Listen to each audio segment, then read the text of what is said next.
ప్రకాశం జిల్లా కంబం మండలంలో మొంతా తుఫాన్ ధాటికి వాణిజ్య పంటలు అనేకం దెబ్బతిన్నాయి. ముఖ్యంగా పంట నష్టానికి కారణం అకాల వర్షాలతో పాటు ఇరిగేషన్ అధికారుల నిర్లక్ష్యం తోడైంది. ఖమ్మం చెరువు అలుగుకు గండిపడడంతో 100 ఎకరాల్లోని అరటి, పసుపు, మిర్చి, కంది, కరివేపాకు పంటలు కూడా పూర్తిగా దెబ్బతిన్నాయి. ముఖ్యంగా నక్కలగండి పెద్ద అలుగు వాగులో కంప చెట్లు తొలగించకపోవడమే పంట మునిగిపోవడానికి కారణమైందని రైతులు ఆరోపిస్తున్నారు.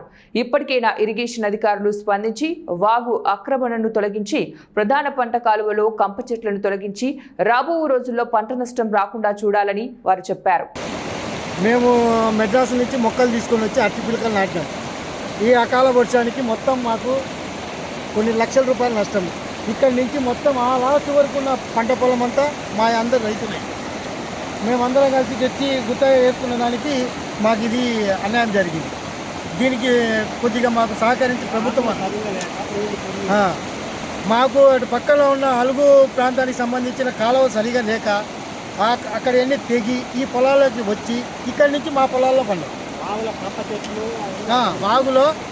వాగులో వచ్చేసి విస్తృతంగా కంప చెట్లు, చిల్ల చెట్లు.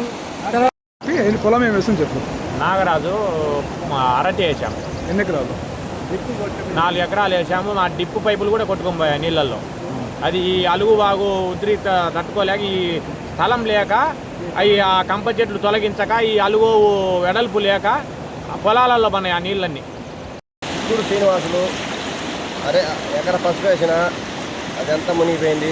అట్టి తోట 2 ఎకరాలు 3 ఎకరాలు అట్టి తోట పెట్టిన అది మునిగిపోయింది. అంతా ఈ కాలువలు బాగలేవు. అలుగు కాలువ అంతా బాగలేదు. కంప చెట్లు పడ్డాయి. ఈ రోడ్డు అంతా ఈ కోతలు పడిపోయింది. బాగా ఇబ్బంది అయిపోయింది. కాలువలు బాగలేవు.